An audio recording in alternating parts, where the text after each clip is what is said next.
سارے قبائلی علاقے، پختونخوا، پنجاب، ناردرن ایریاز، آزاد کشمیر، سندھ، سب کا ایک رشتہ ہے. زبان بھی ان کی فرق ہے لیکن رشتہ ایک ہے، لا الہ الا اللہ. اس پہ بنا تھا پاکستان. اس نے ہمیں اکٹھا رکھنا تھا. اس نے اس فیڈریشن کو مضبوط کرنا تھا. اس نے ہمیں آزاد کرنا تھا. اس کے لیے قائد اعظم نے جدوجہد کی تھی کہ وہ یہ نہیں چاہتے تھے کہ ہم ہندوؤں کی غلامی میں رہیں. وہ ایک آزاد ملک چاہتے تھے. تو وہ یہ بھی نہیں چاہتے تھے کہ ہندوؤں کی غلامی سے نکل کے امریکنوں کی غلامی کریں ہم، یا یہ چوروں کی غلامی کریں. اس لیے یہ آپ کی جو آزادی مارچ ہے یہ بہت اہم ہے. یہ تحریک پاکستان کے بعد یہ اتنی اس ملک کے لیے اہم ہے. تحریک حقیقی آزادی ان چوروں سے. اور آپ یہ دیکھیں، میں آج ذرا آپ کو بتاؤں کہ ان چوروں کے نیچے ہوا کیا ہے. یہ 2 مہینے کے اندر یہ تو سب کو پتہ چل گیا نا کہ مہنگائی تو ان کا ایشو نہیں تھا، کیونکہ انہوں نے 2 مہینے میں وہ مہنگائی کی ہے جو 3.5 سال میں ہم نے نہیں کی. وہ آج بجلی بھی غائب ہو گئی ہے. لوڈ شیڈنگ کی انتہا، گرمی کی انتہا، لوڈ شیڈنگ کی انتہا. بجلی 10 روپے یونٹ زیادہ اور ابھی مزید بڑھے گی. ڈیزل اور پٹرول 60 روپے لیٹر زیادہ اور مزید اور بڑھے گا. اور مزید اور بڑھنا ہے ابھی. اور یہ بھی سنیں ذرا، بجلی بھی غائب، آج پٹرول غائب، روپیہ گر رہا ہے. روپیہ کوئی ریکارڈ پہ پہنچ گیا. ڈالر آج کوئی 206 پہ پہنچ گیا.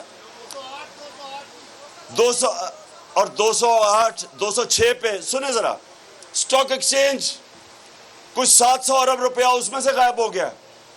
یہ کیا ہوا ہے کہ 2 مہینے کے اندر جو ملک تیزی سے ترقی کر رہا تھا، جو اکنامک سروے کے اندر آیا ہے کہ پاکستان کی وہ ترقی تھی پچھلے 2 سالوں میں جو پاکستان کے پچھلے 30 سال میں سب سے بہتر اکنامک گروتھ ریٹ تھی اس ملک کی.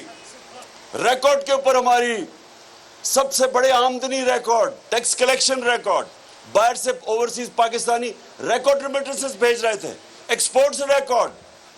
ہماری فصلیں پچھلے 2 سال میں جو گروتھ ہوئی ہے ہماری زراعت کے اندر، 4 فصلیں اس باری ریکارڈ، پچھلی باری 4 فصلیں ریکارڈ. ایک منٹ ٹھہرو، چپ چپ چپ چپ چپ چپ سنو. اوہو، انشاءاللہ. لیکن اب سنو بات.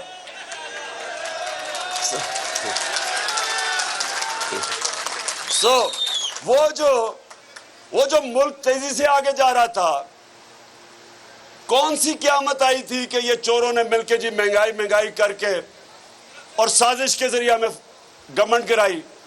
اور آج 2 مہینے میں آپ کے سامنے حالات ہیں. پاکستان کی ریٹنگ، جو انٹرنیشنل کریڈٹ ریٹنگ، وہ نیچے. موڈیز، وابڈا کی کریڈٹ ریٹنگ نیچے، جس کا مطلب کہ جو ہم 10 ڈیمز بنا رہے ہیں وہ متاثر ہو سکتی ہے کیونکہ فنڈنگ باہر سے نہیں ملے گی.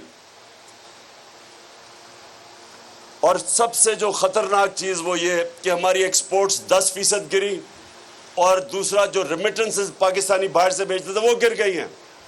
اس کا مطلب کہ ہمارا خسارہ بڑھتا جائے گا. اس کا مطلب روپے پہ پریشر بڑھتا جائے گا. اس کا مطلب ہمارے ریزروز کم ہوتے جائیں گے. اس کا مطلب کہ اگر اسی طرح چلتا رہا تو ملک سری لنکا کے راستے پر نکل گیا. اس لیے آج ساری قوم کو اکٹھا ہو کے ایک چیز مانگنی چاہیے، ہمیں الیکشن چاہیے. ایک چیز، الیکشن ہی نہیں، صاف اور شفاف الیکشن، جو یہ الیکشن کمیشن بالکل نہیں کر سکتی.